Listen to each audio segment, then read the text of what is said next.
Well, hey everybody, welcome back to the Bill and Ray Show. It's Marble Day. I'm out in the torch shop to make another marble today, and I'm going to do a technique that I've probably done the most of Vortex marbles that I've ever made, but every time it's different, and I needed a stringer, a thin line to wind up on the piece first, and I was laying awake thinking about that, and I come up with a plan, and then this morning in the shower, as I sometimes do, I kind of figure out what's going to happen. So let's try it. So I'm starting out with a piece of purple lilac glass, and I want to turn this into a little stringer, but it's going to be kind of a cane because I'm going to gold fume it and then case it and pull it out thin. So I kind of was messing around cleaning up the end of this a minute ago, and I'm going to kind of build up a little thickened area here. As usual, I don't need very much of this kind of stuff, but I need something to start with. So thanks for joining in today. I hope you all are doing well. Come out here to the torch shop, try and get things all set up and ready to run on these days. And then just try and chill. Take a breath. Take a minute. So I think we're ready to roll. So that's our little base piece. Then we're going to get this down. Smaller flame here and hit this with some gold.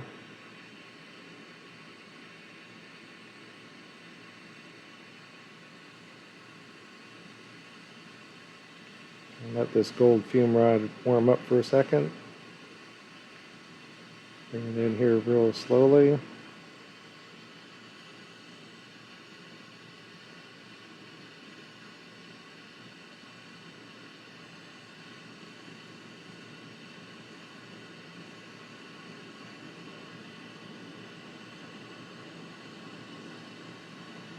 Kind of go in and out of the flame here, and I don't want the base to get too hot or it'll just burn off the gold that I'm trying to put down, so I kind of step out, let it chill a second.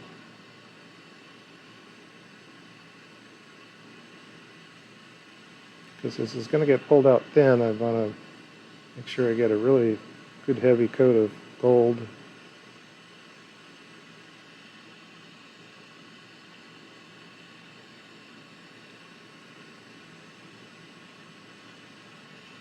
Okay, and I'll kind of roll this tip to keep that gold from submerging.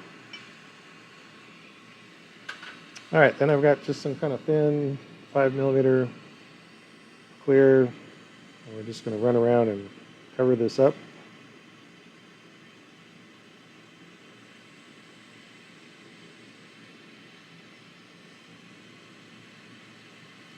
So I was just doing a little Googling to see if I had my numbers right. It turns out there's a lot of different numbers you can play around with, but I was looking for the temperature of the flame.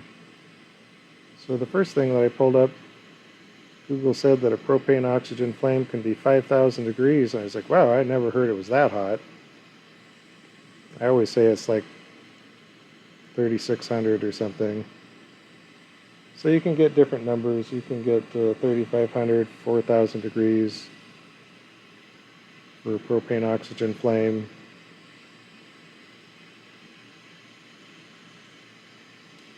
Go ahead and Google it yourself if you don't believe me. But this fire is pretty hot. Seems kind of crazy to have bare hands just inches away from the flame. And my point is to respect the danger zone. You're dealing with some very high temperatures right in front of your face, really close to your bare hands. So borosilicate glass, I've often told people it melts at 2,600 degrees, but I I saw numbers that said it softens at about 1500, but it melts, it's molten at like 3000 degrees.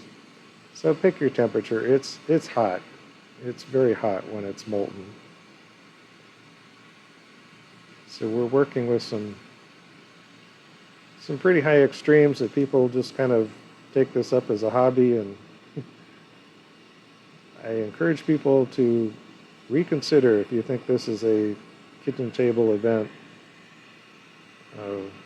You need a proper workspace.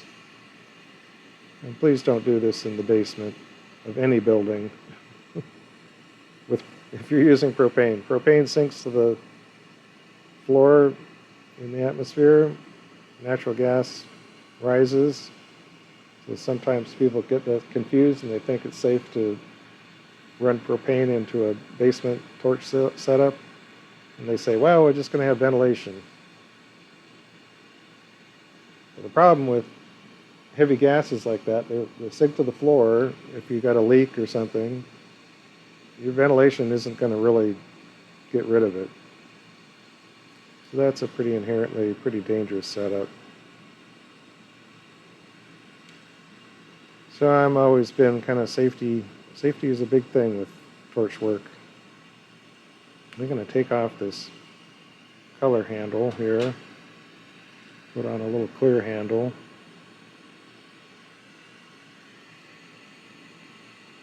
This is another swap. Do you want to be overhand or do you want to be underhand? There's no right or wrong. Like right now I've got overhand on my left, underhand on my right. That feels comfortable.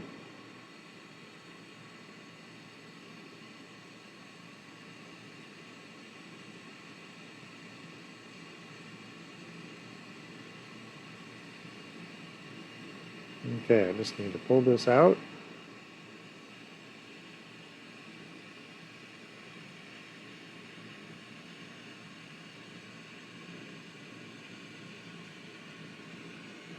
Oops, that kind of messed me up there.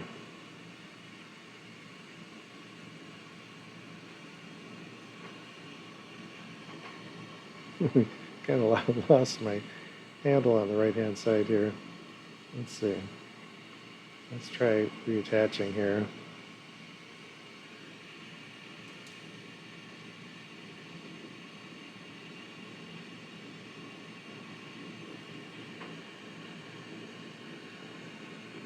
Yeah, we're doing so good there. All right, now trying to restart our taper is not a simple task. So a lot of these things, you know, I've done this for enough years. These things don't seem too daunting to me, but none of this is easy, even for me. After all this time, it's not easy for me to get out here and be in front of the camera and just start jumping into some glass work and winging it. I've done these videos for a while now, but they're still pretty challenging just to make the video. And I don't edit much out. It's just what you see is what you get. Okay, that's a nice, beautiful piece of cold fumed stringer. It's actually a thin cane.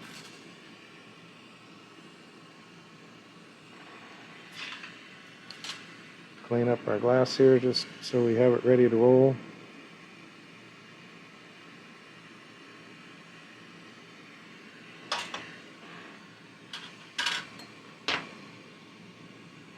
Okay, we're going to jump into a 19 millimeter clear rod.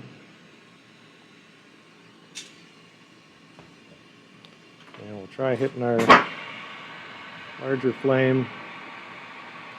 I've been having a little issue with one of my ports on this Red Max torch head.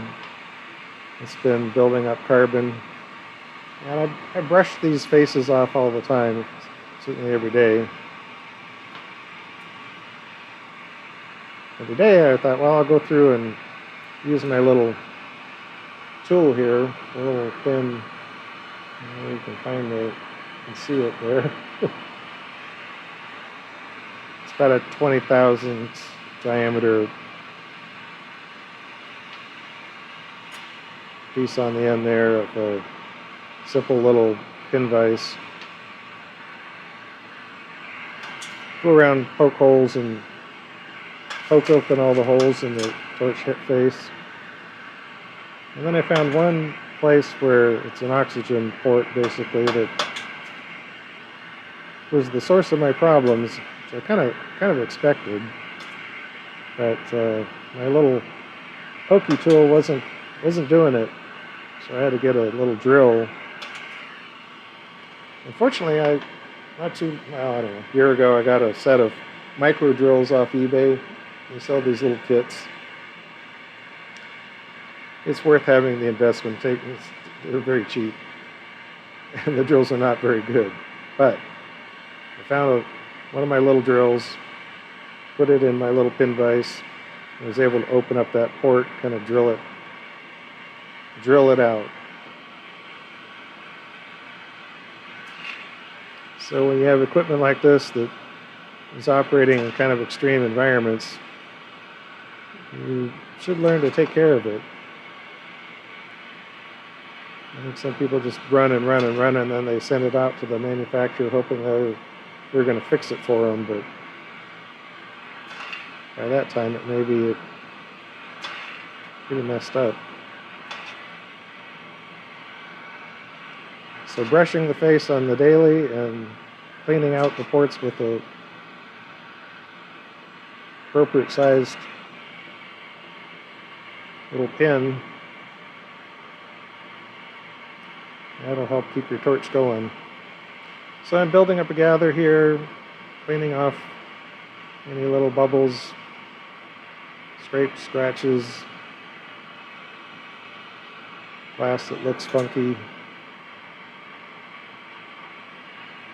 And every time I do this, I jump in there with the tweezers and tend to leave a little tail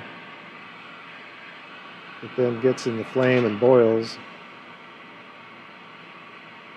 So then I add more little bubbles I need to get rid of. Anyway, we got that cleaned up pretty good.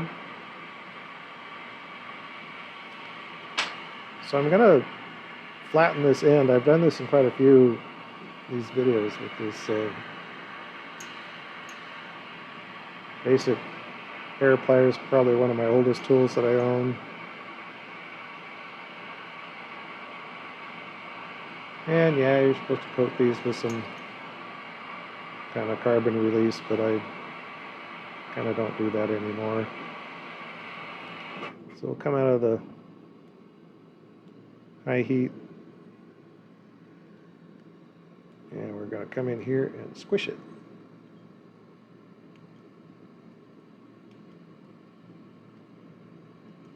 And this gives us some real estate to work on our pattern and color. So heat this in and get rid of some chill marks there.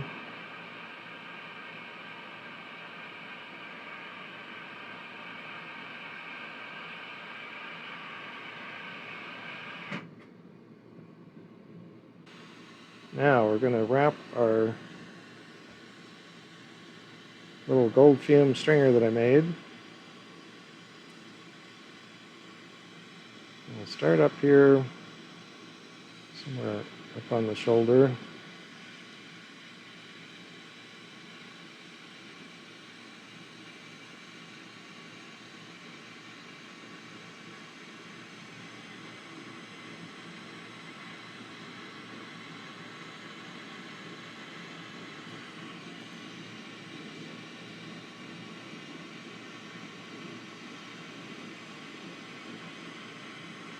I went through in my mind different scenarios of how this step would work.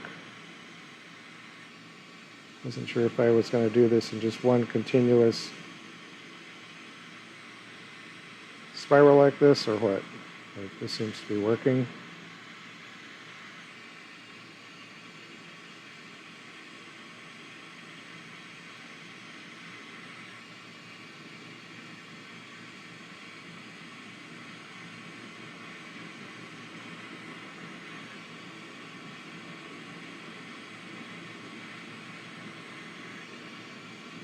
This is one of those things that's like you need to get enough prep work done to complete this process. Seems like I'm running through a lot of it, but I've still got, here, kind of got a little overheated down here at this end.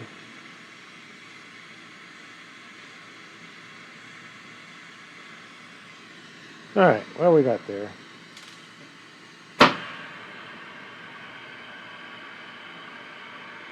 Now I'll kind of get this melted in and flattened out again. Get ready for our next step.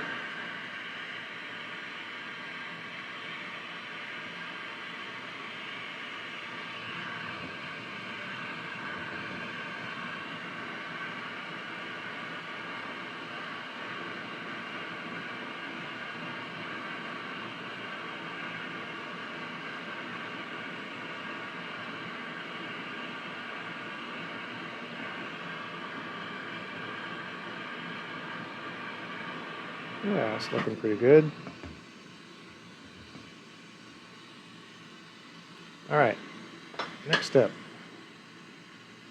Some more fuming. So we'll start out with gold.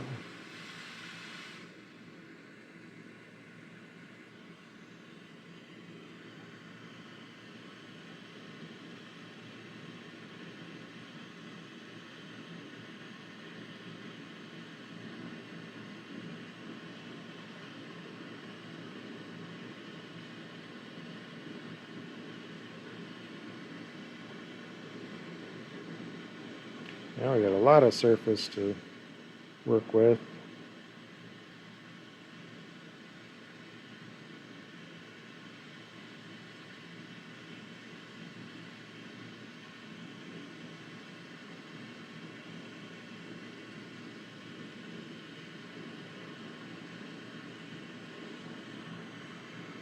Okay, and then we're going to put a little bit of silver. We'll try and focus that kind of out on the end here.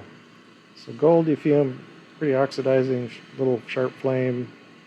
Silver you can use a much softer, even a little bit on the reducing side. You want to just do some of that on the end. Now we're ready to do some more lines. This time just be clear.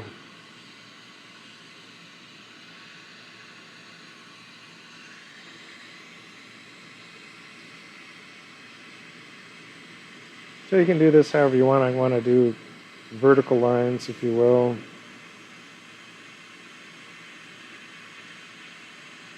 I wanted to create kind of this cross pattern.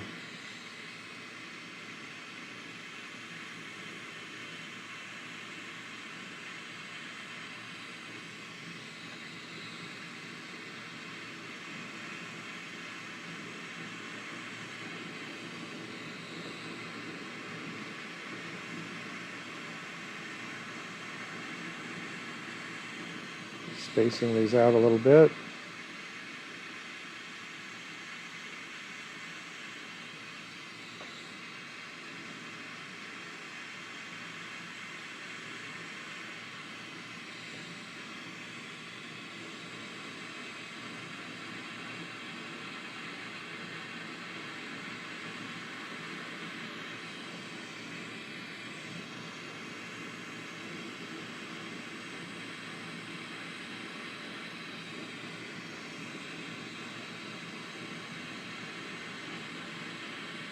I get this basket weave effect.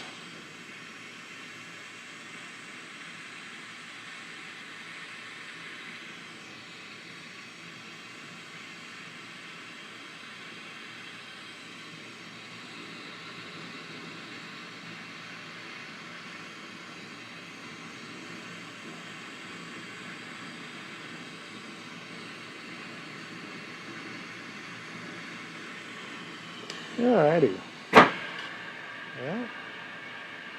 Like I say, this basic concept of doing a big flat end and this next process is a very common thing that I've done many, many times. but adding that base pattern to work with. I haven't done this before. So at this point, I really don't know how this is going to come out looking, but I got the foundation that I was looking for.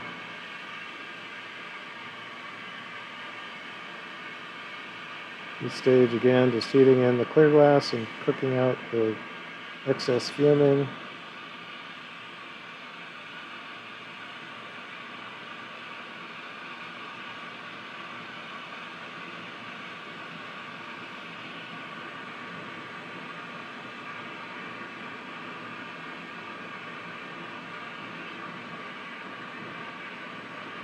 And we're going to be continuing to shape this up.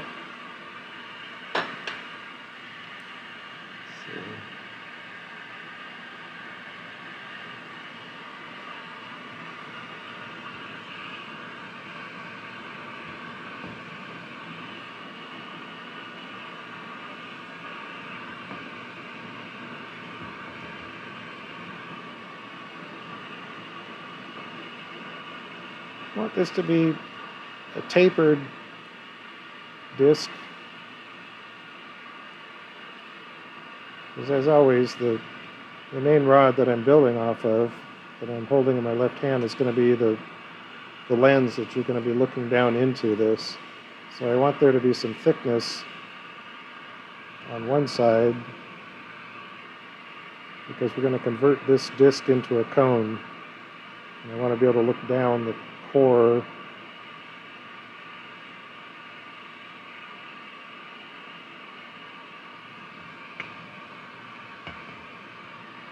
So we get this pretty well heated up. I'm just going to use, well, maybe I can get away with this. This next phase I need quite a bit of heat, but that big flame is going to make things too messy, I think. So I'm going to attach a handle on this end. We're going to focus the heat on the faces.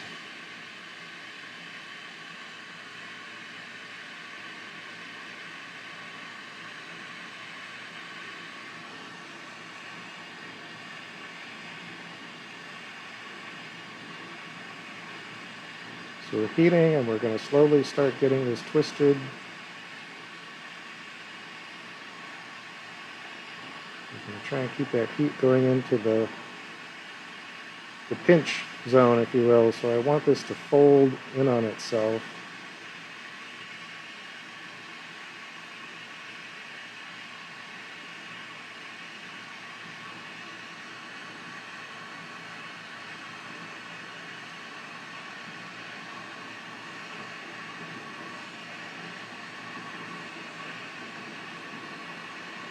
So it's kind of pinching together. I'm going to kind of pause and get that heat going into that crease. So that's where you need it to fuse together. Kind of change up our angle to keep away from that end with a little bitty handle.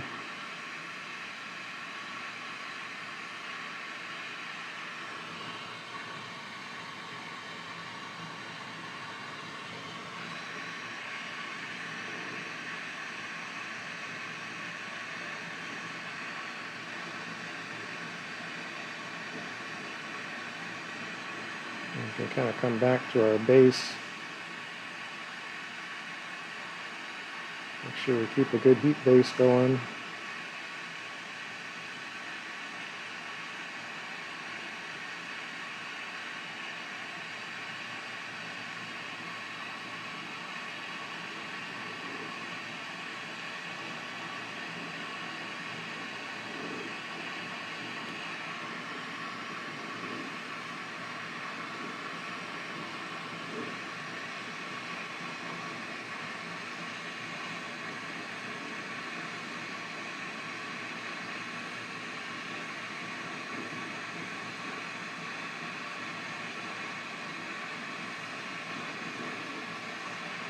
So this is a little tricky part of this process, because I don't want it to get too overly twisted.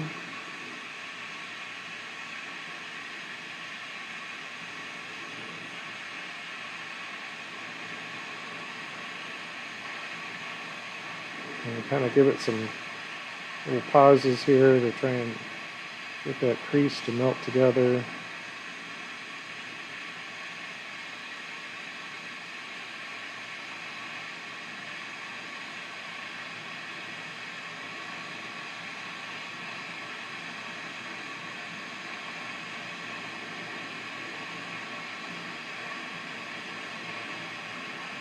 And you can see where this starts actually kind of generating a cone tapered shape.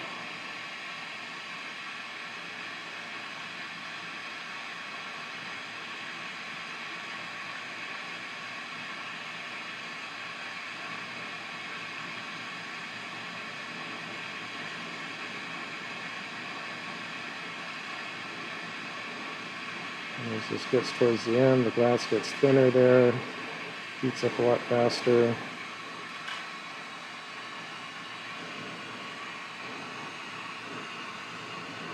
Cool. Now at this point, we can pull out, maybe use our big tweezers. A little hot here.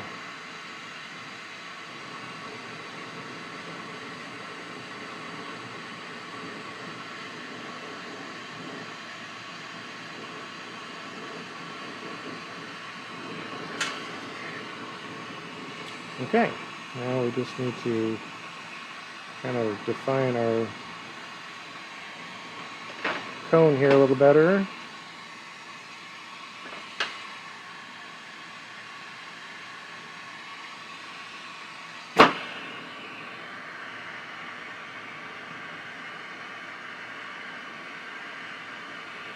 Using just a little bit of gentle pressure, kind of pushing back up,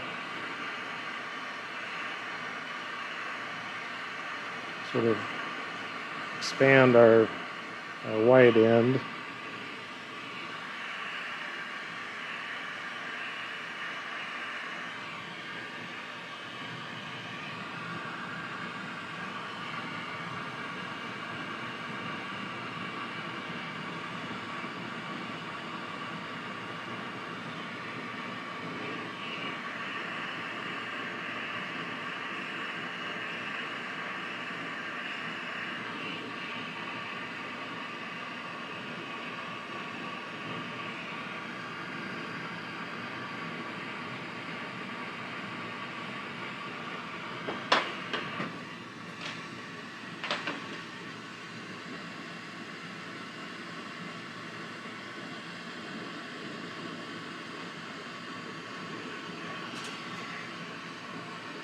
Alright, well there's kind of our beginning cone shape.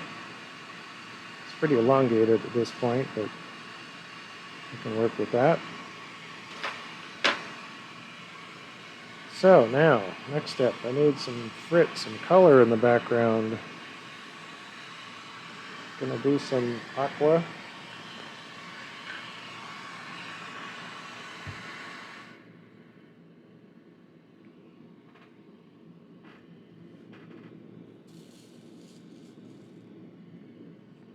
So I want this to be just kind of a light sprinkle.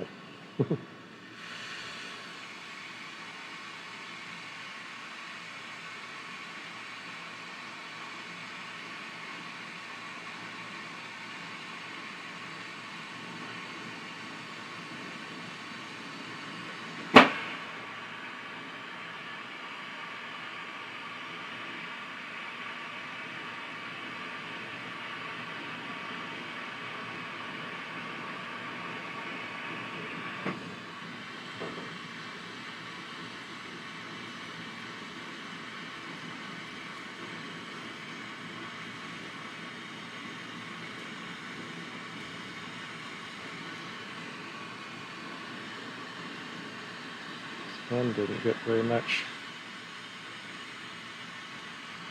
Pick up a little bit more on that end.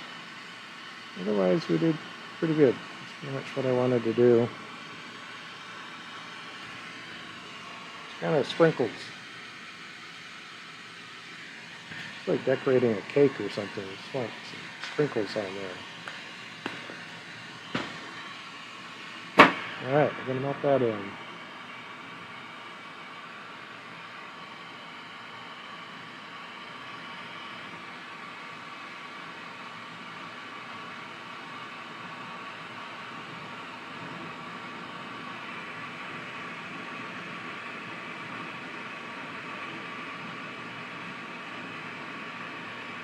Just let that frit melt in on its own to sort of ball up in little pockets.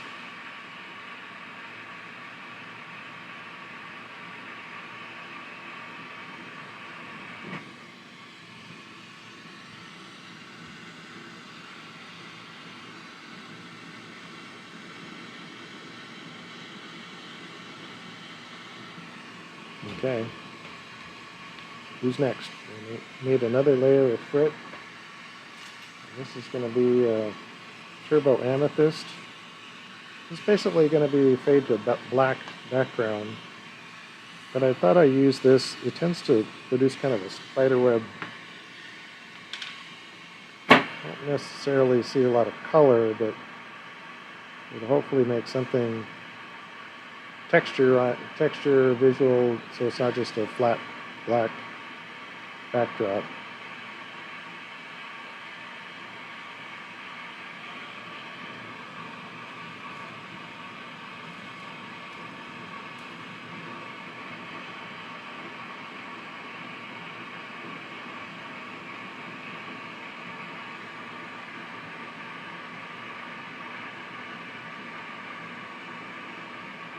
And this one, I want quite a lot on here.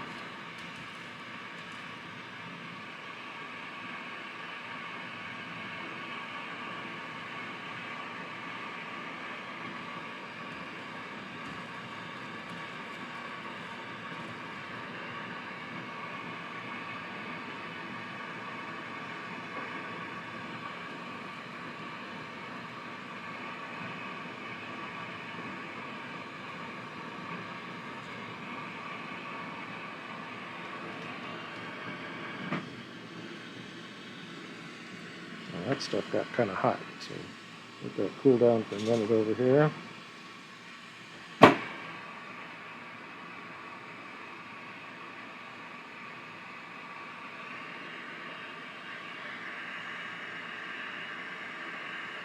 Now, unlike the last layer, we can squish this stuff down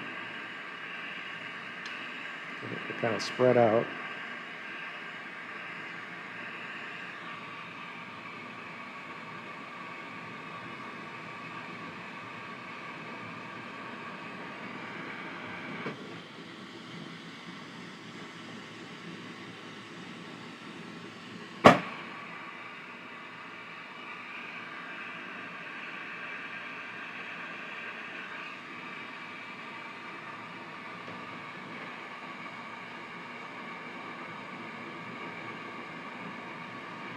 And we'll let this get really fully fused in.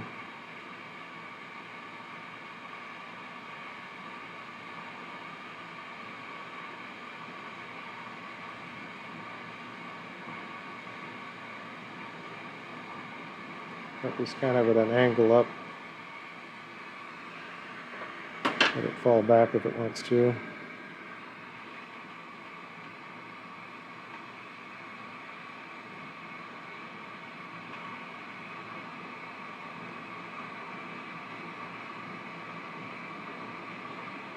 It's kind of subtle, but it's kind of shortening up that long taper.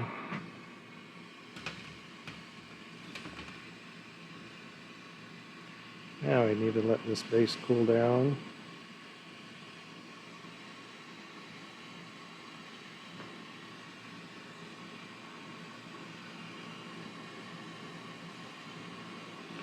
We've got our frit put away.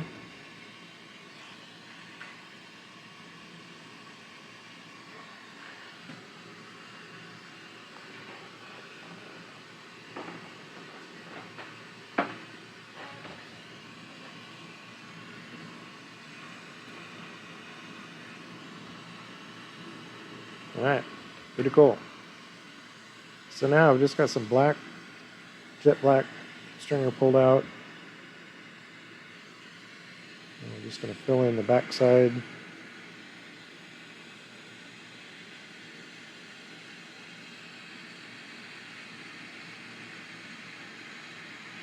And this layer I call the base, the separating line between the inside and the outside.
So I'm laying down these lines fairly tight one up against the next, but there's always kind of thin areas where it pulls open. Come back and touch that up.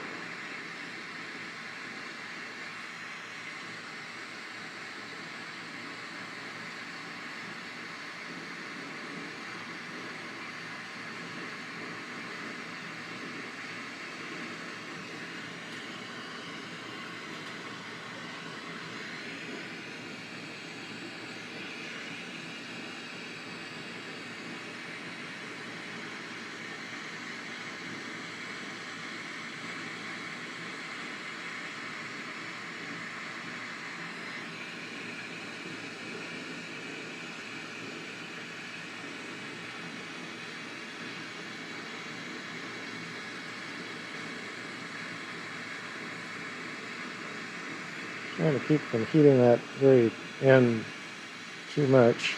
Kind of speed this up. Even if it means leaving a little gap, I'll come back and run that down.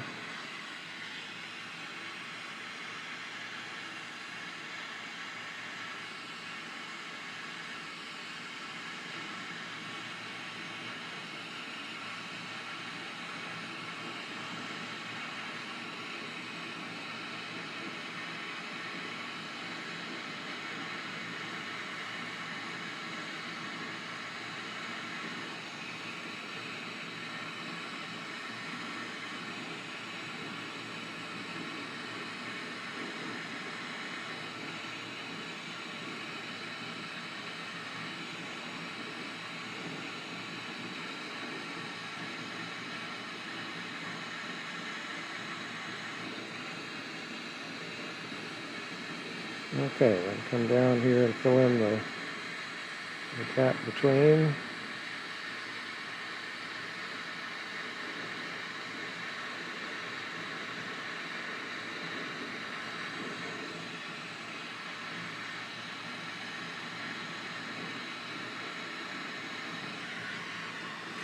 Alrighty.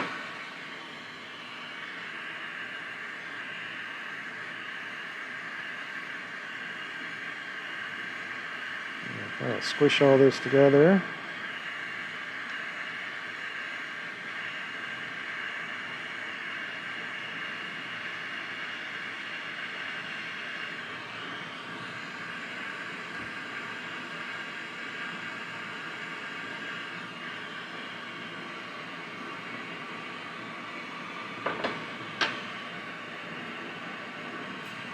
And that should be pretty good.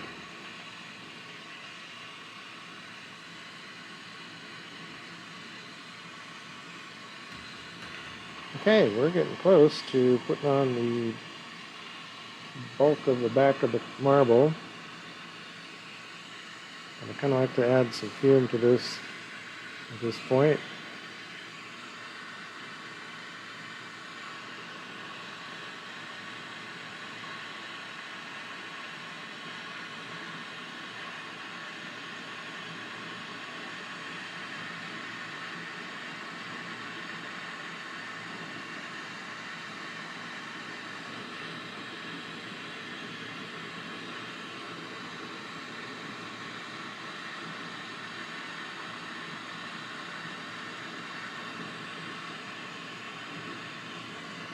Okay, put some silver on there.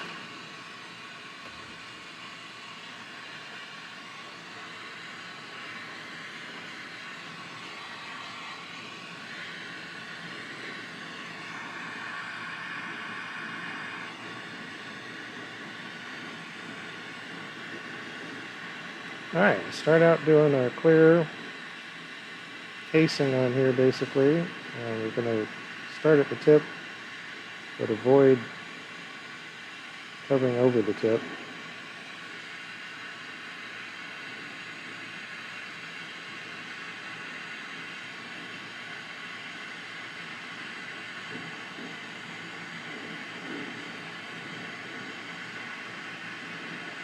Keep kind of rocking the rod back and forth a little bit to pick up more heat from the flame.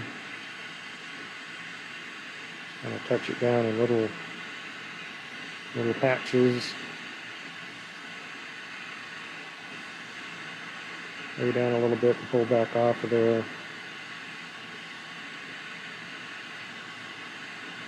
And keep a hot puddle going right up next to the last row.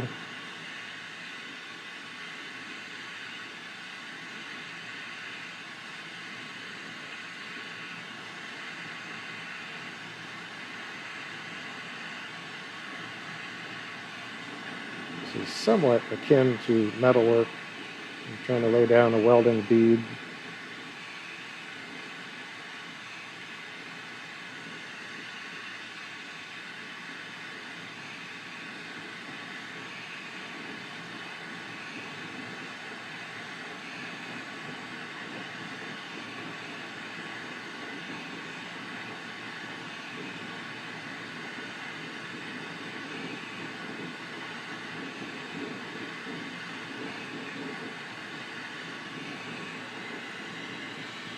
Well, I'll take this opportunity to thank our sponsor once again, Epicwater filters. They make various different types of filters for your home water. We've got just a pitcher in the refrigerator. Works well for us. We have under the sink units that'll supply you kind of continuous water on demand. They're a really good outfit. They make a great product. I'm happy to talk them up. Clean, pure water is important for people's health. And unfortunately, a lot of people have water that is not so great. So if you're using bottled water, this is something to look into. It's actually a significant cost savings from bottled water. You have your own water filter. So there's a link in the description below, and you follow that link and check out what they have. And if you make a purchase, we get a small commission to help out the channel.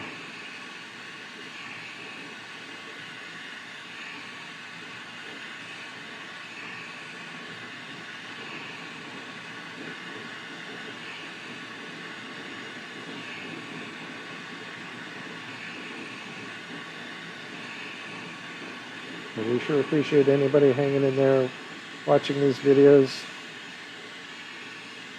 Without you guys watching, I wouldn't be doing this. So go ahead and throw down some questions if you have them, and give a thumbs up. Subscribe if you haven't already. I try and put out one of these videos every week. I've got quite a few in the playlist right now. I think this is number 117 or something like that.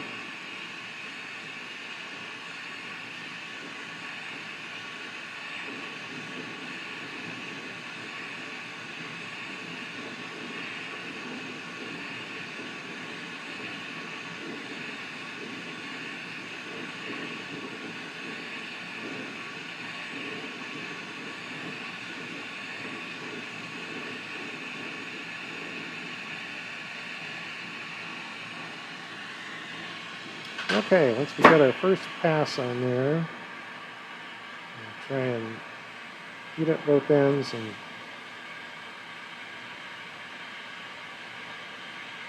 push this around a little bit.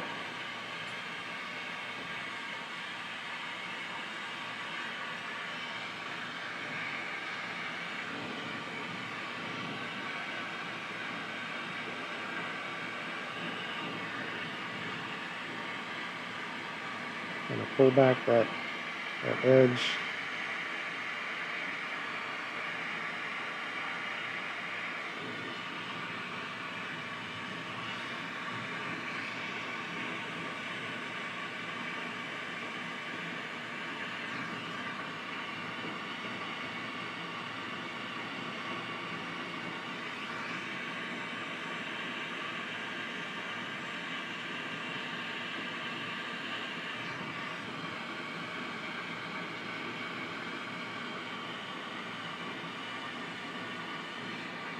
Kind of melt that in before we move on.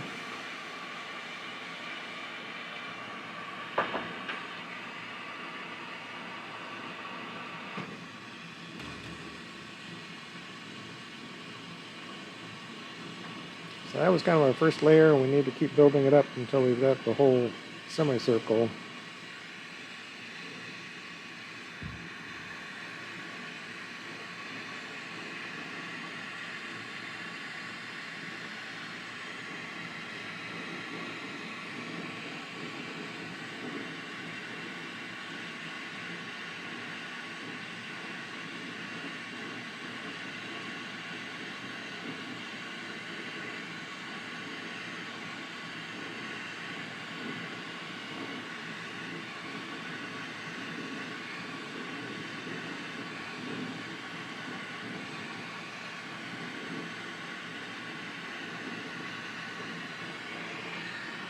Yeah, I'll change this up.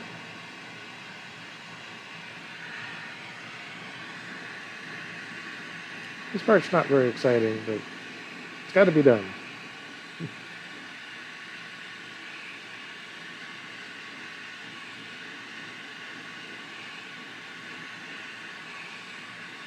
Although I've done this a whole bunch of times and maybe make it look like it's pretty easy, none of this process is super easy. It gets easier with practice, obviously, but being complacent in mundane parts of your work can lead to accidents. Still got to stay focused, present. One thing I love about glass work, if your mind has been filled with a lot of other things going on in life, this is a good time to focus. If you're not focused, take some breaths, do some breathing exercise, do something to bring yourself to focus, to be in tune with doing glass, doing whatever it is you do.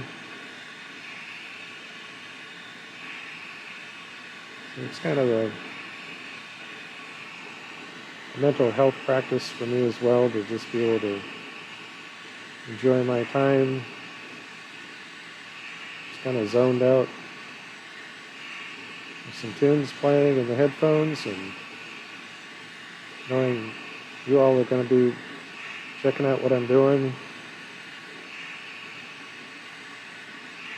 Going to stay on task here.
Yeah, this purple lilac that I started out with, I've been liking the way it presents inside deep encasement in a marble. It adds a nice quality that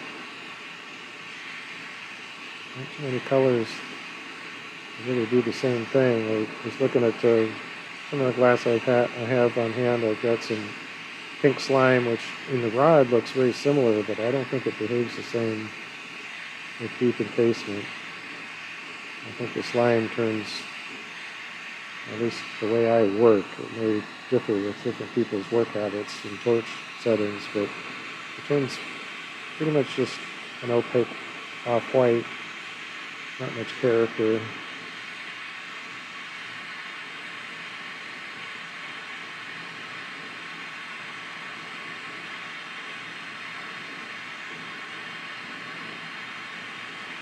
And keep just kind of trying to build up quantity of clear on here. See if this is looking about the right amount.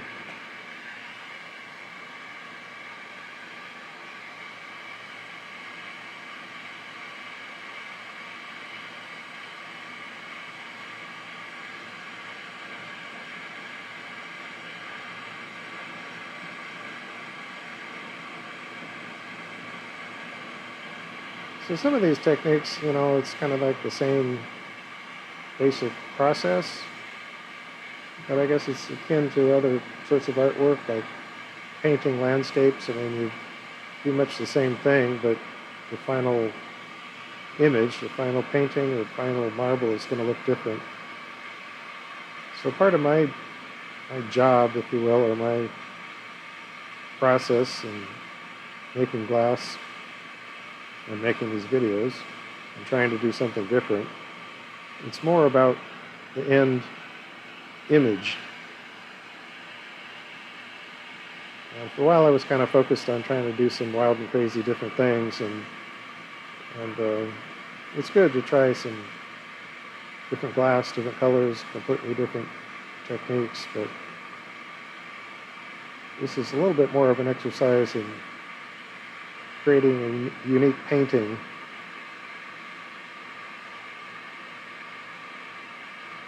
Which colors you choose to use and which pattern of assembly you put together. There's just so many variables with glass and the 3 dimensions of glass, but you know, over the years, customers, whoever, they'll be like, oh, I really like this piece, but if you could do this in some other color, or make the green a little different green, or it's like the glass. I don't know. Somebody out there can do it. That's great. They can figure that stuff out. But we have a limited palette of glass to begin with, and then it does different things in the flame. It's very different whether it's deep encased or up on the surface, if it's in blown work or in solid work. It's a lot of things that the glass does what it wants to do. And your job is to pay attention to all that.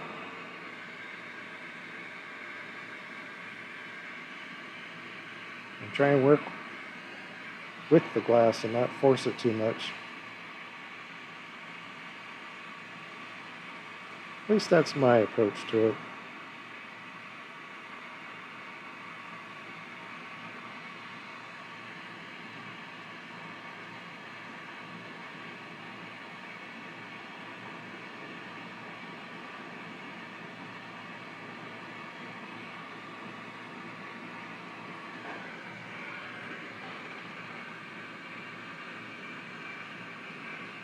Okay, got this all pretty well melted in and rounded up on its own.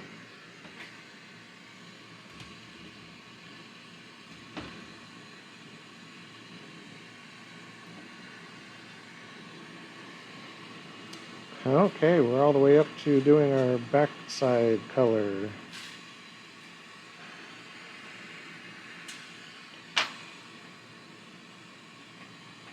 After this stops flopping around.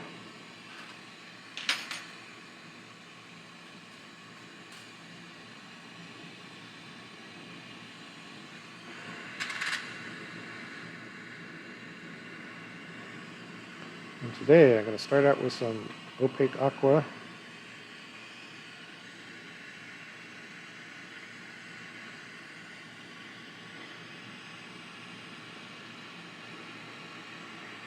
Come up right along this dividing line. Let's stay on the back side, don't go over onto the front lens.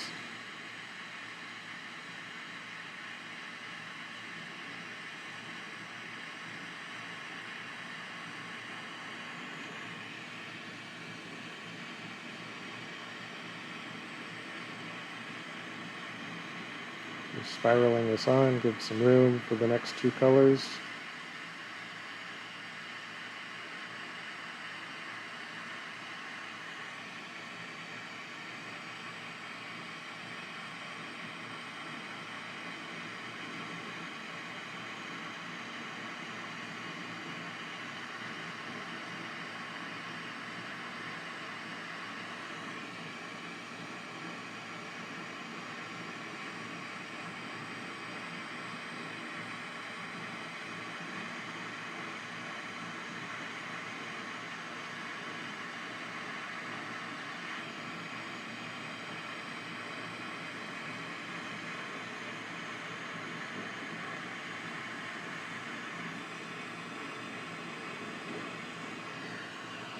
Okay, next color is Unobtanium.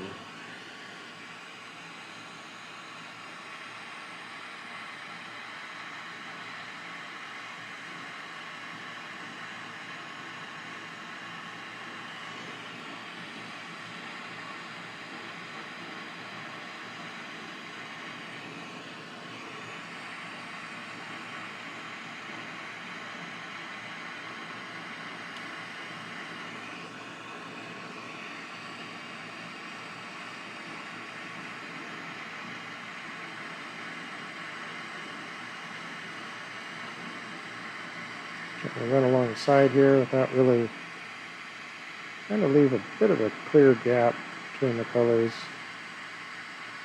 It's not crucial, but it seems to work better that way.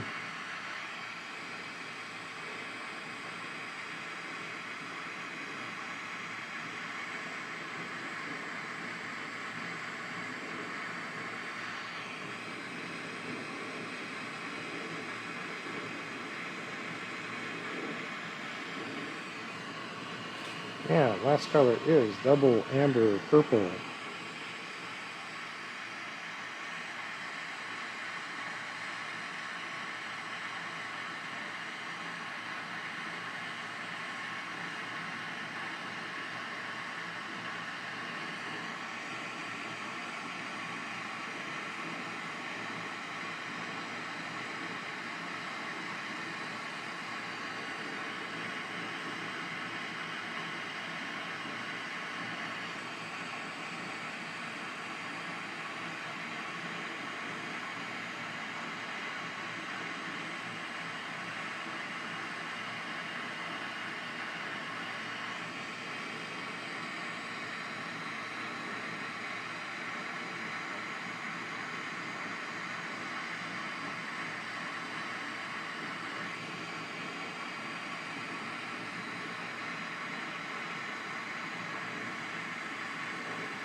I've tried a lot of different purple amber family colors for the backside. Not all of them are very cooperative, just because a lot of the process of heat cycling that are required to finish the marble aren't compatible with the heat cycles that the striking colors like that want to have. But this first phase is to run this up until that amber purple runs clear, chase out all the haze, as people call it. Purple haze. If you want nice purple at the end, you got to get rid of the purple haze to begin.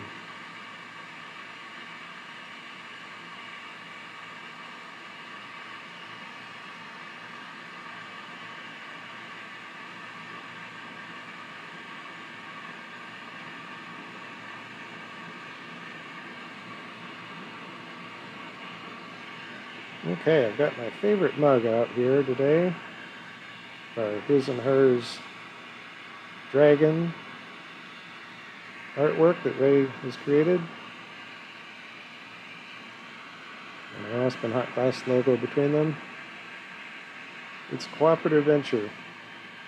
Rae and I are a team. We do different work. We don't directly collaborate on too many things, but there are things that I make the glass and she wire works and does other incorporates it into other work. I still make a few beads now and again, and beads are always useful in all kinds of applications and other artwork, not just jewelry.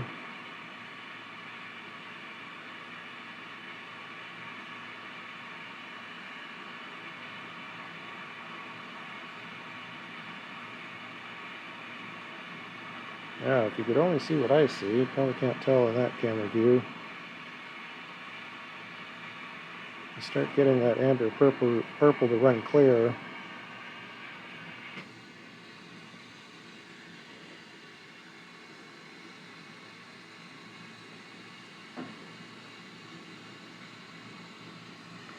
So using that big Red Max flame can get the whole piece kind of overheated. The Lynx fire we're trying to sort of chase along.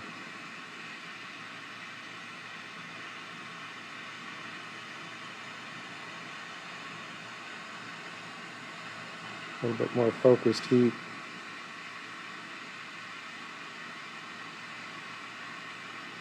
It really just has to kind of sit in the flame to clear out.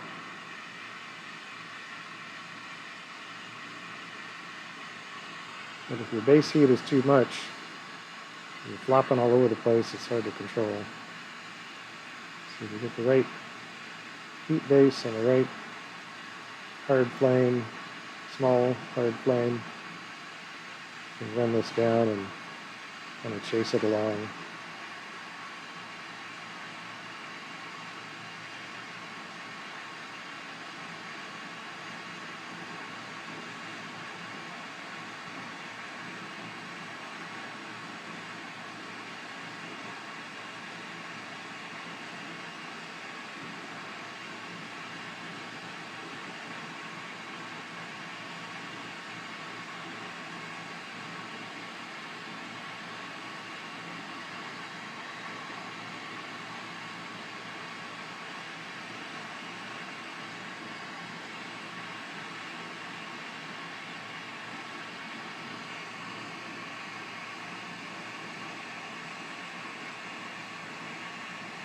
Okay, that is that. I'll try and kind of bring this back on center, give some general heat base to it. But before we do our next step, we need to let this cool down a little bit.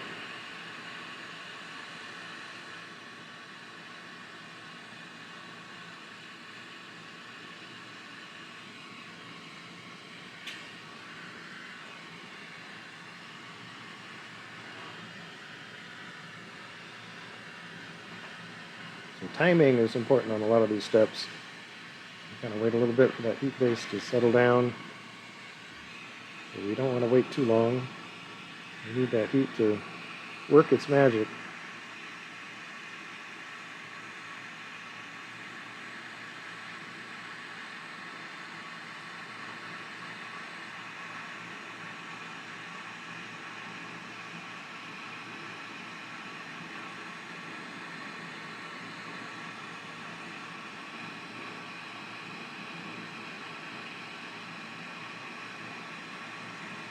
So using a tungsten pick.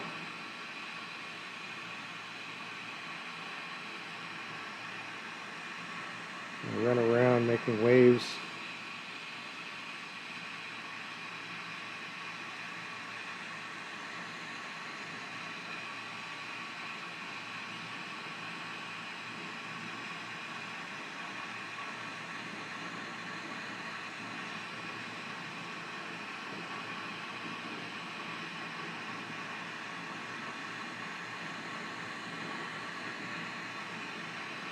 It's done a little bit wonky.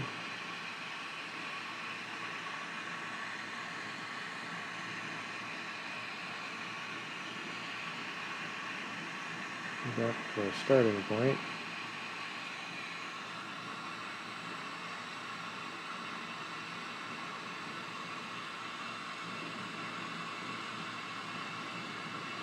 Run down to the end. Come back, looping back up here and kind of grab a hold of previous loops.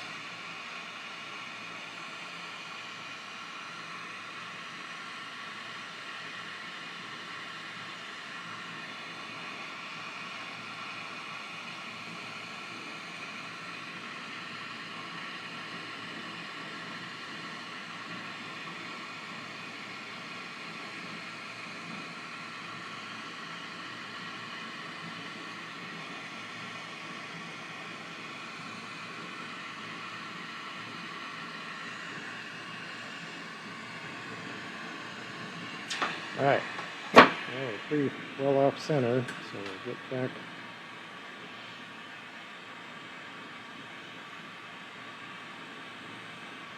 on axis a little bit.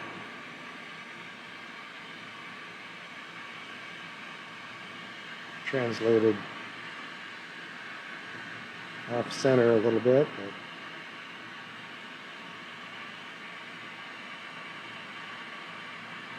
they're looking pretty decent.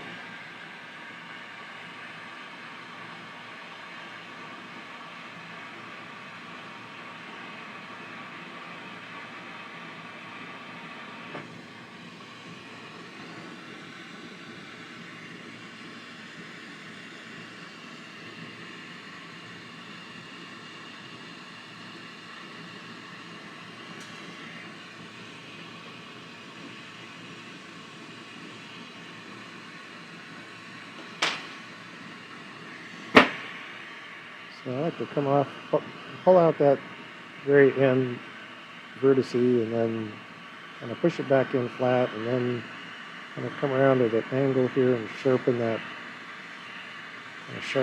cone at the end just a little bit. And sometimes we need a little bit of coaxing to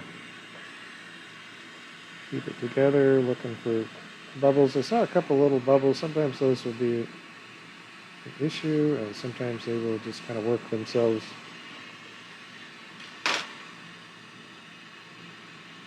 into the glass, or one way or another they'll not be too much of a factor. So now we can start introducing a marble mold.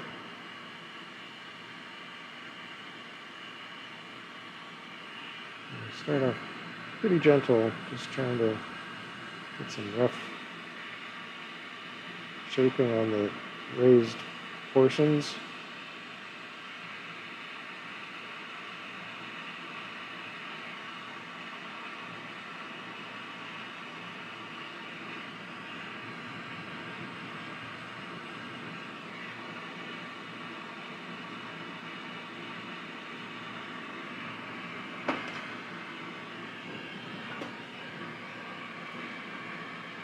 Switch arms, give that arm a rest.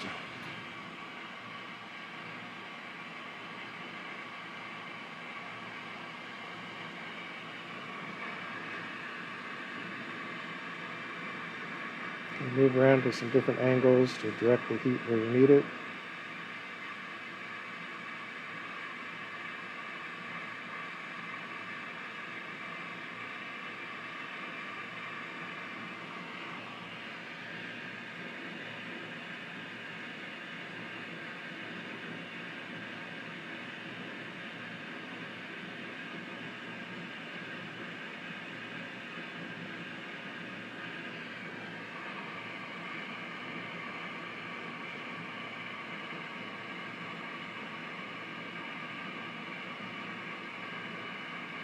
So what we're looking for at this point is to get it to round up on its own.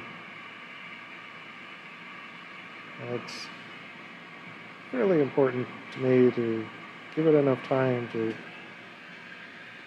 get the shape kind of worked in on its own. You have to think about the glass in sort of two different zones in particular: the interior, the core, and the outside shell.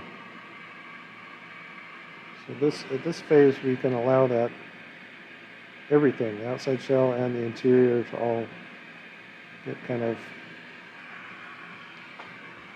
happy with each other. And once you get to that kind of point, everything's pretty hot, it's kind of floppy. Now we need to let it rest for a minute and just kind of cement, let that cool down and freeze that relationship between the outer skin and the core.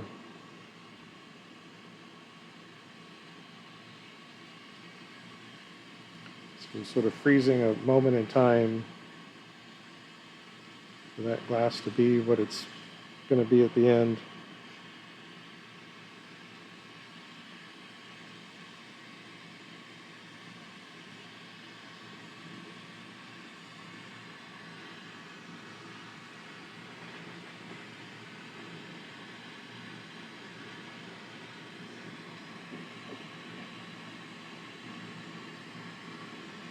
We're going to do punchy finally.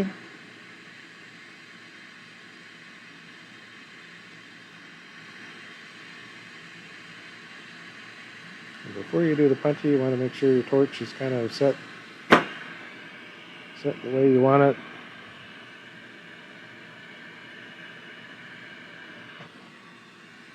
Because once you get the handle, your hands are going to be full here.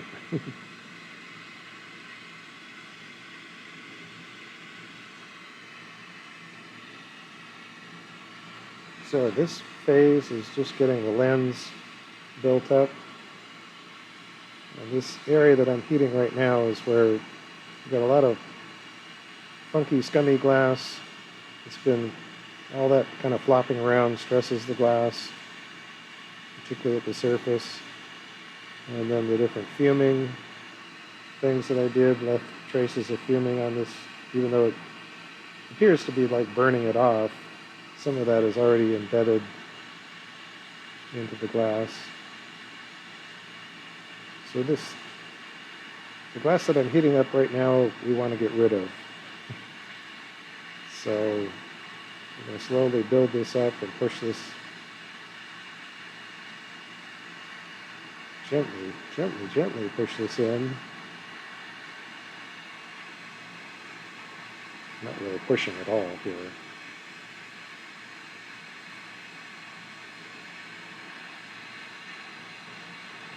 Try and get things centered up. If they're not quite centered, you can come back and kind of reheat our punchy zone and try and rotate and navigate these pieces to get on concentric centers.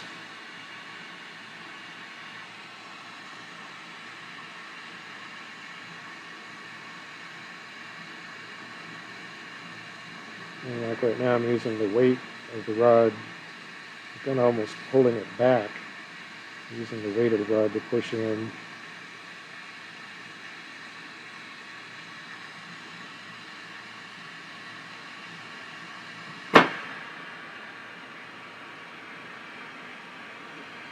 And we can start getting some more heat pumped in here.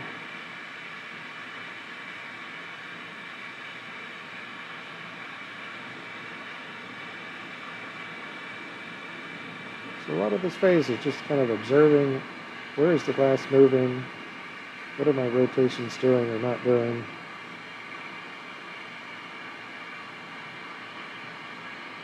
It's not super chaotic, but it's a little funky at this stage.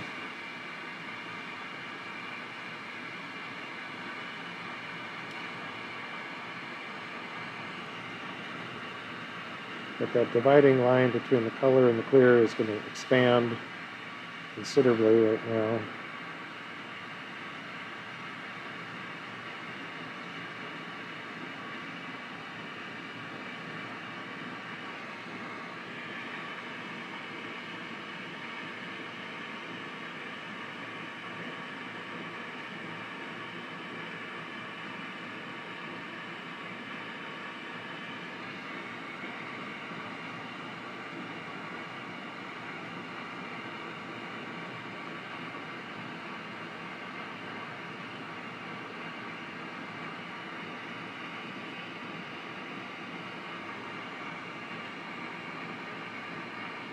And yeah, it's getting toasty, it's pretty hot sitting next to this. It's throwing a lot of heat now.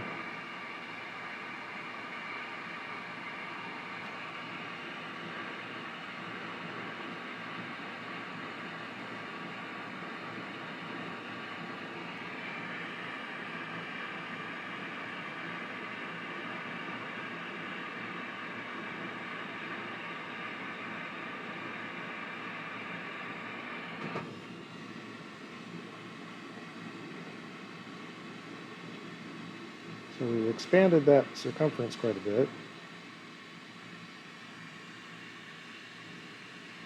And we'll kind of focus a little bit more, just getting more of this clear rod condensed in, building up more bulk here.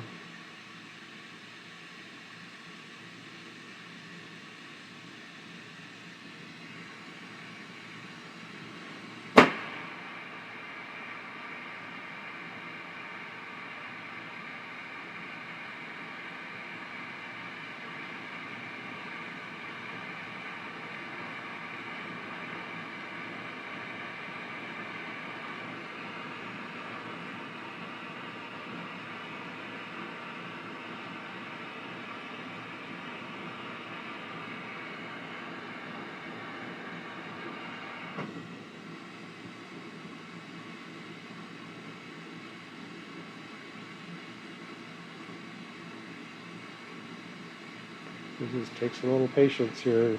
Keep thinking, it's like, is it done yet? Are we there yet? It's getting close.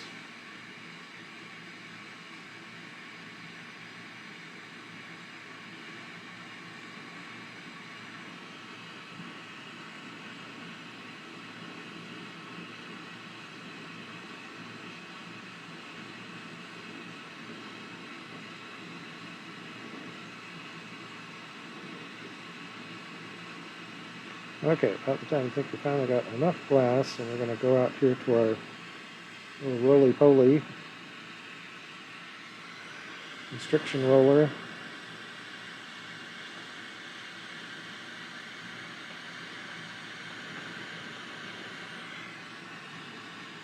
And kind of neck that down and focus the heat on the marble side. Run that down some more.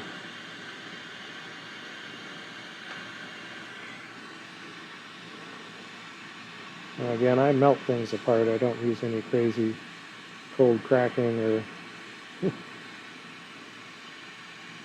stress cracking. Now we have kind of our acorn shape.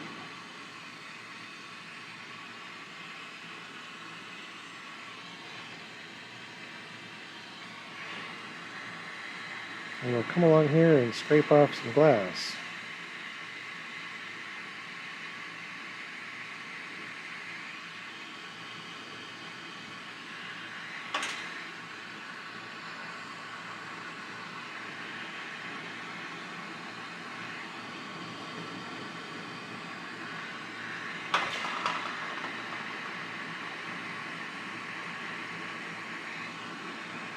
So I kind of do this little acorn shape and kind of bump it out here. That also kind of gives me a guide of the glass I want to get rid of.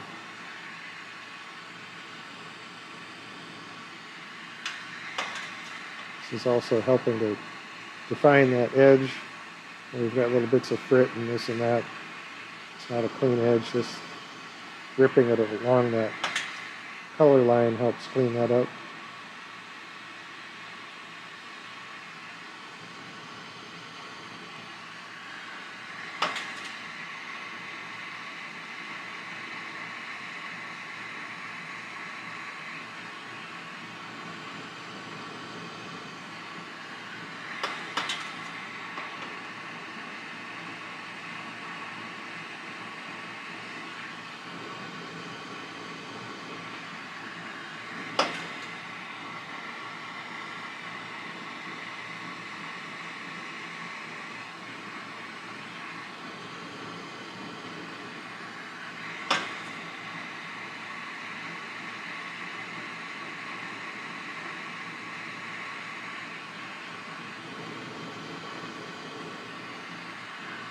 And some of the interior, like the fume effects, are coming up past this division line, and that's cool. You get effects that come up into the lens part. That's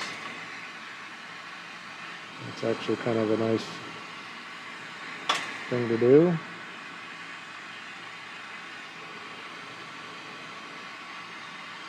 All right, I'll come back around here and try and clean up this tail.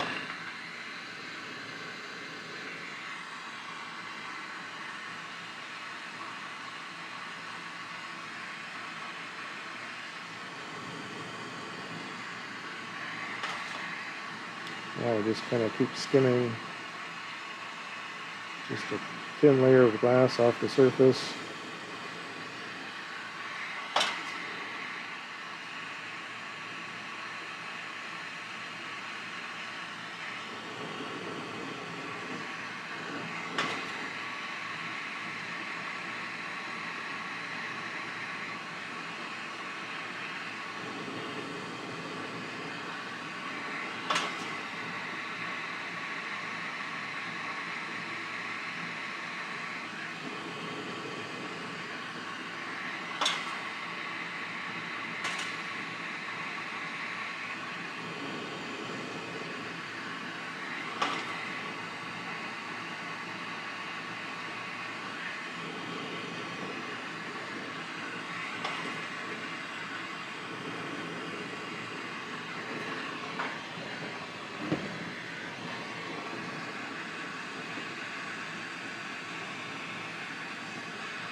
At this phase, I can actually see as the glass heats up and it gets up to its fluid stage, I can see the difference in the glass. I can see little evidence of scratches or scum or something or other on there.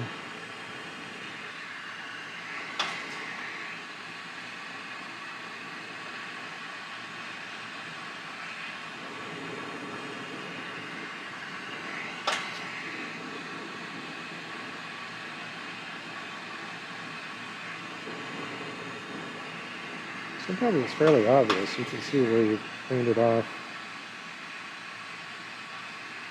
and where you haven't.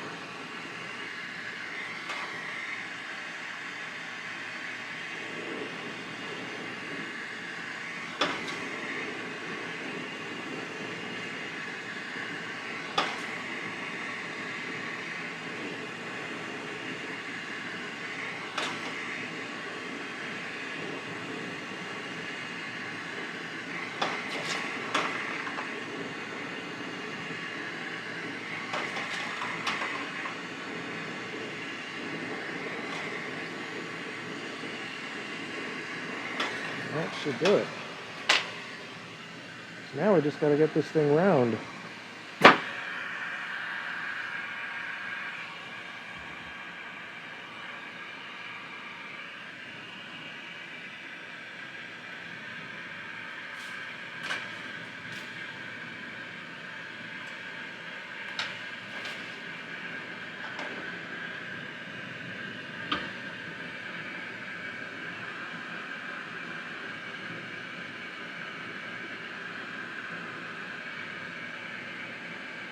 And then sometimes you see spots like that.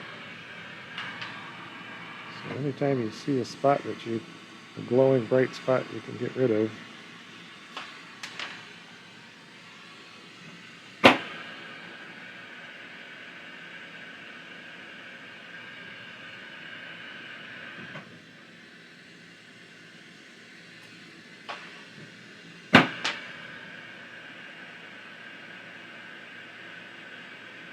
Most of that stuff is coming from the Red Max because I did some work on it. It's still spitting out some chunks.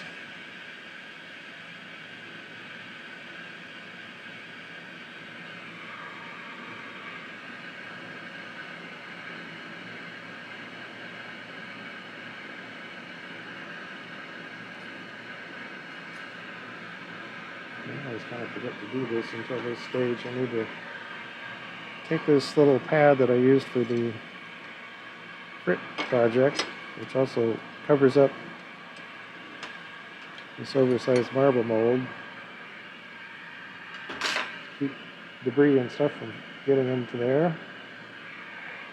And kind of verify it's clean down there on the bottom.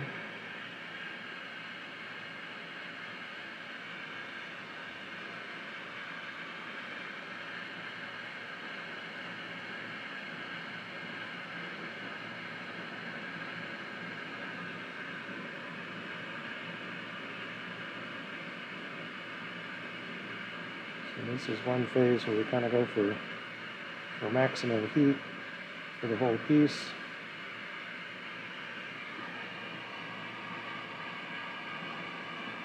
Drop into this mold. Start shaping a little bit. Get it on the L marver.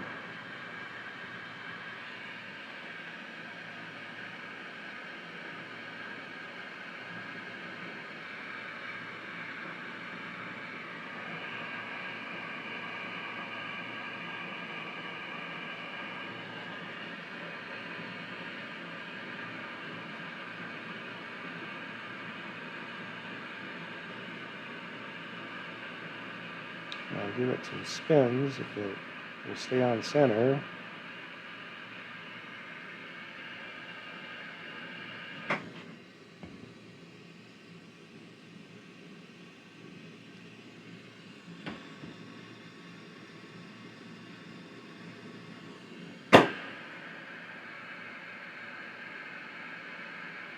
So we start using our tooling fairly aggressively to try and squeeze this together and shape it up. But every time you hit it in the tooling, You lose a lot of heat in the base. Because at this point we want a good part of the marble to all move as one.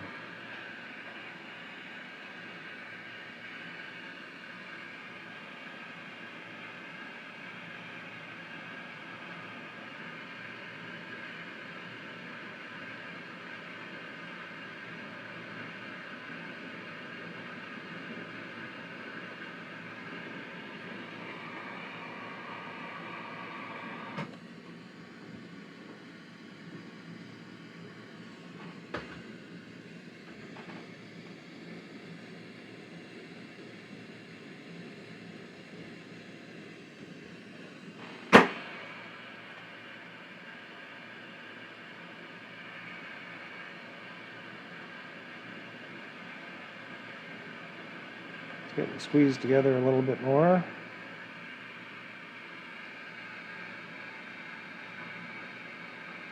And just the angle that you hold it. If it's kind of angled up, that pill shape is going to start compressing together.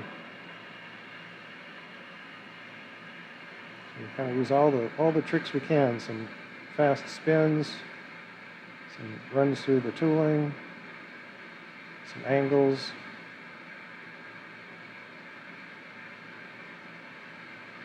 But the clear glass wants to move a lot faster than colored glass.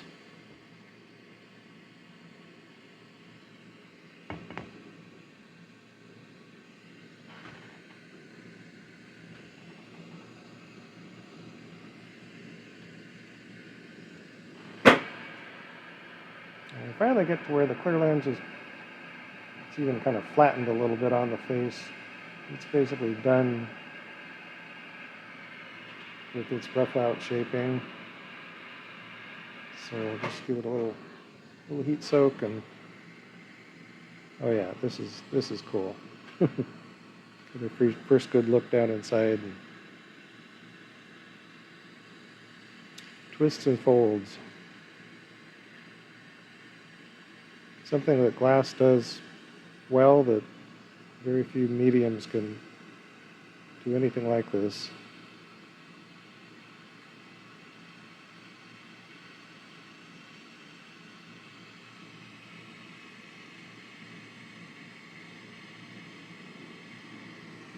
Punchy transfer here. That front lens is pretty hot. It's pretty soft connection at this point.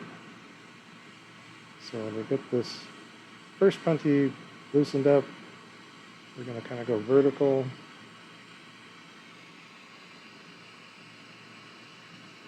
So we don't get too wonky. Keep rotating all through that transition.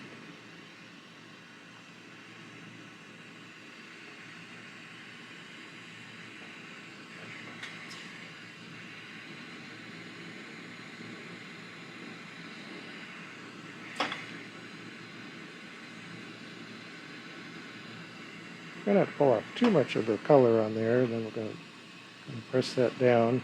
As long as we're working just right on the surface there, it won't mess around with the interior point of the vortex.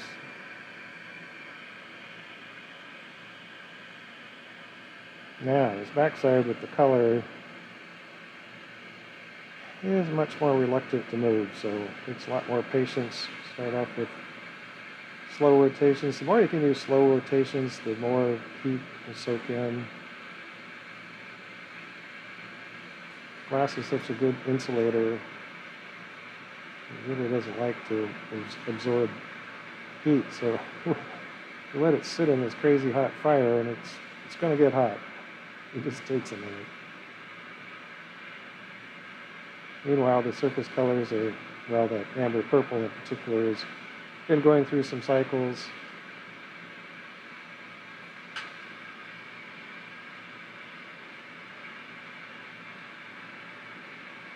Some of it's running clear at this point. Up around the edge, it's still not completely cleared out.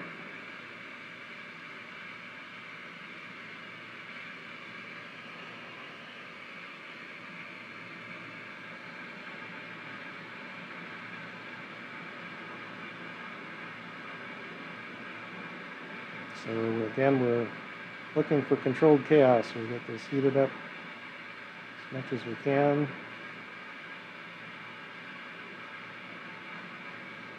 Give it a spin as much as we can.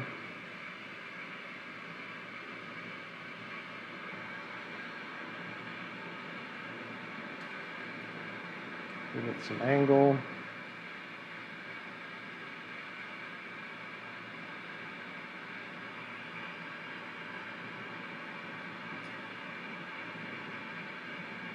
All right, then we'll do a trip in the marble mold. So we'll come in from the back side, or the front of the marble in this case. Drop it down level.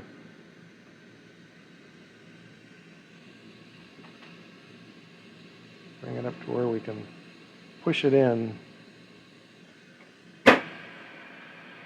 Now it suddenly looks a lot more like a marble, but that little saddle on the clear side takes a lot of work to get that smoothed out.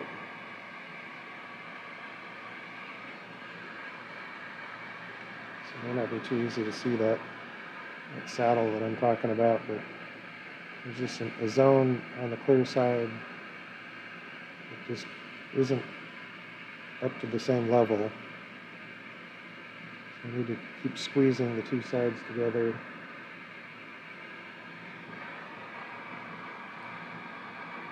And this is what I'm talking about. It's kind of controlled chaos, so I'm actually holding it upwards because it's being really difficult to keep it on center.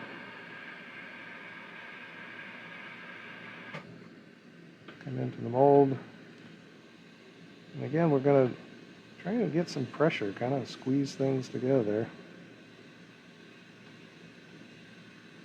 And unfortunately, we keep losing heat doing this, but fastest way to get things to shift.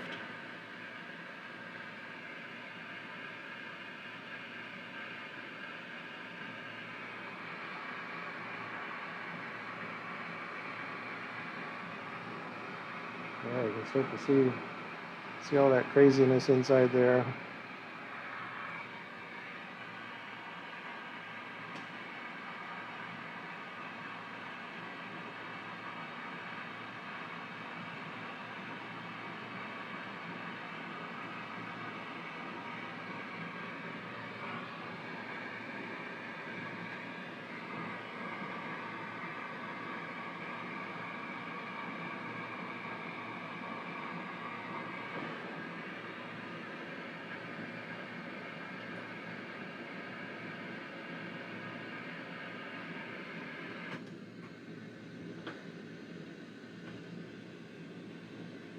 So as it gets closer, I start looking at just the reflections.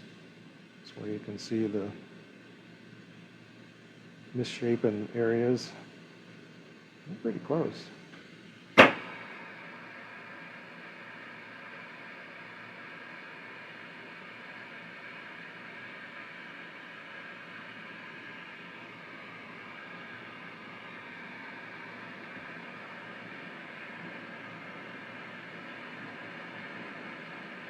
You can see the uneven heating when it's wibbly wobbly on the punchy and you can't rotate it smoothly. You wind up with the heating not being very symmetrical. So through this phase, we're trying to keep it pretty dang hot and repeat cycles into the marble mold so we can get this coaxed together.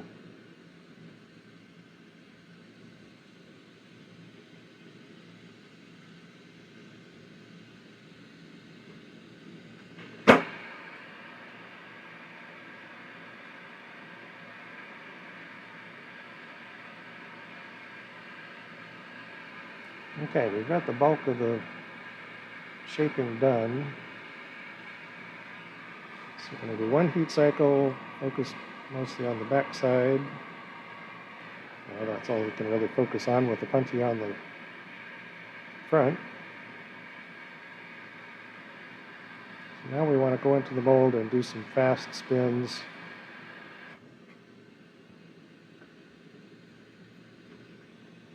The idea here is our shape is pretty much done, but we want to get some good quick spins.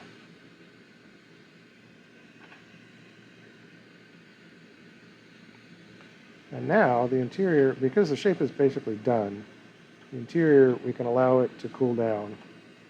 So one mistake in shaping the marble at this point is keeping it too hot. If the core stays too hot and things keep shifting, it makes it really hard to smooth out the surface to be perfectly round. So we lose heat in the core. Obviously we're losing heat on the surface, but the next step is to do a flame polish cycle basically. So now we're going to hit it in the flame. The puntee has more control, so we can slow down.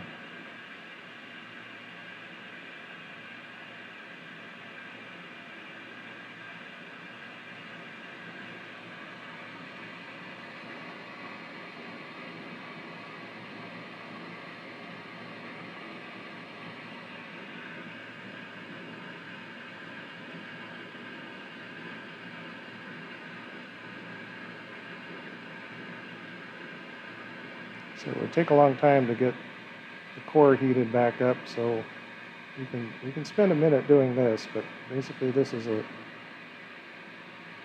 heat cycle just to smooth out any little wrinkles. Get out of the heat, and then we keep rotating.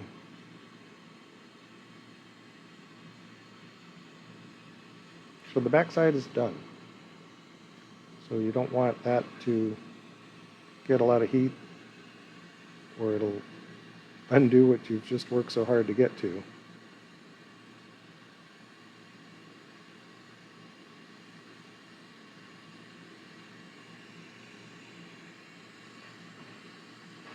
So the last puntee connection goes on the back.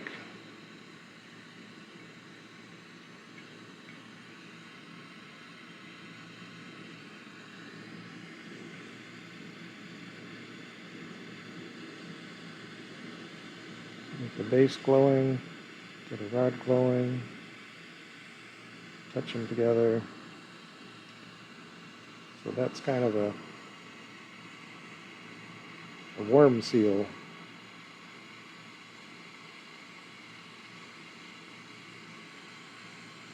Talk about a hot seal and a cold seal. This is kind of a warm seal.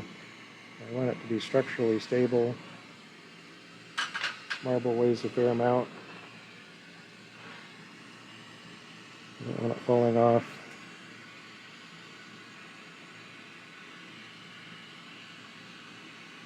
And again, I did flame cut off this puntee so I don't introduce stress. And then I want to make sure I remove all traces of that puntee connection.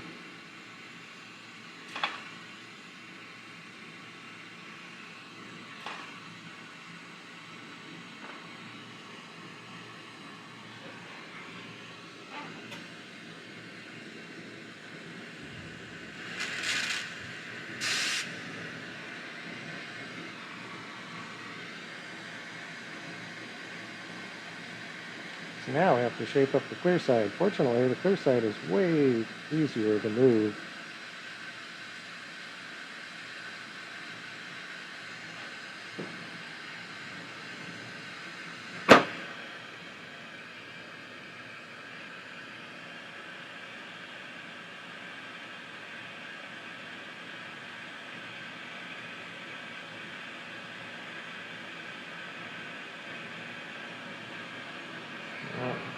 Unfortunately, when you get to this phase and you get these little bright spots, you do need to get rid of those.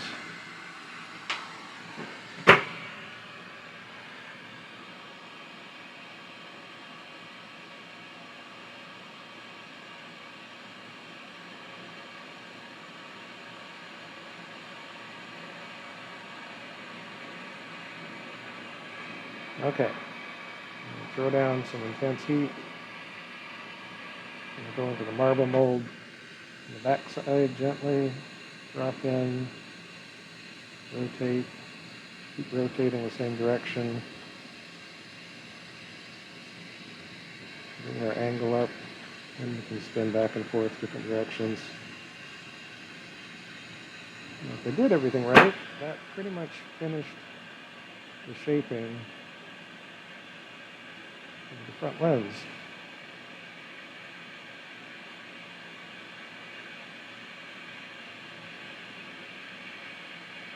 So if we go into the marble mold again, we can do more like the fast. First, wait a moment. And we can do more like the fast spin.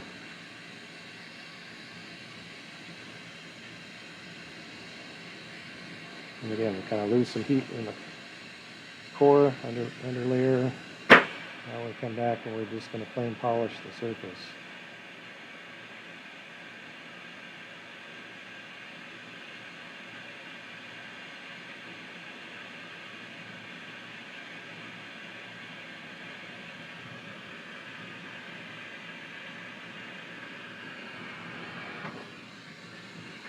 Okay, got one more little bugaboo to deal with.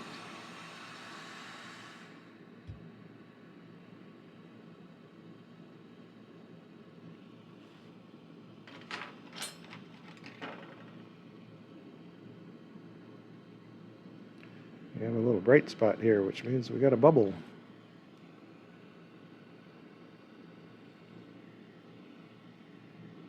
So first off, we try and just break that bubble.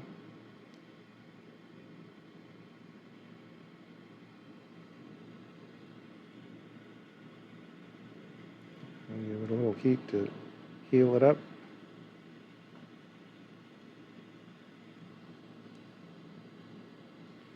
Now this is going to leave a mark. There's going to be a little bit of a spot there, but it's not worth trying to reheat the whole thing and swing around trying to shape it all again.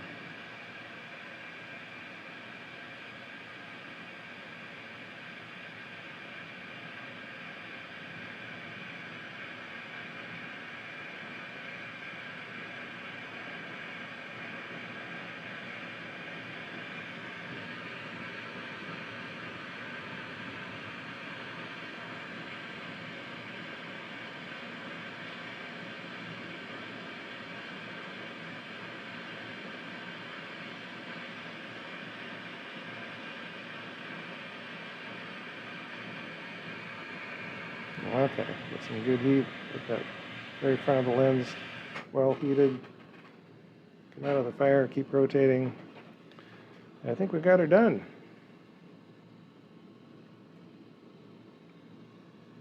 So thank you guys so much if you're hanging out watching this. We're about ready to knock this off the putty and put it in the kiln. Gonna let this cool down for a minute.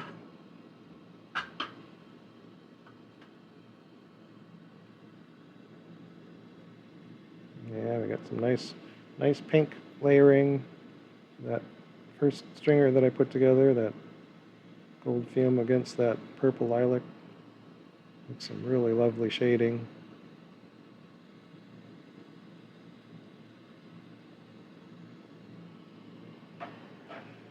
Okay. Once we get it to where we think it's not glowing too much anymore, get some wet tweezers. Cool off our connection here. Knock that off. And back into the flame for one last little polish trip.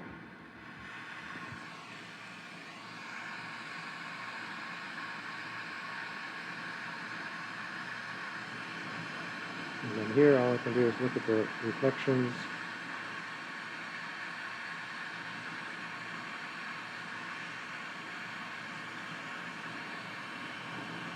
And we are good to go.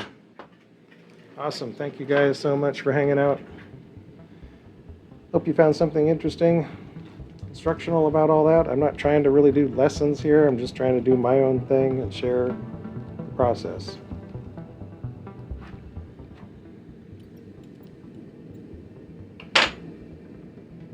There we go. Cool. The back side I think is going to be some beautiful color. We did good today.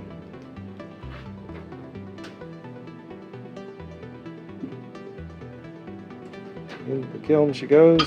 Check it out tomorrow for me, but you get to see it in just a second. So as always, we ask you to take care of yourself, take care of those around you, be kind. We will see you on another adventure on another day. Check it out.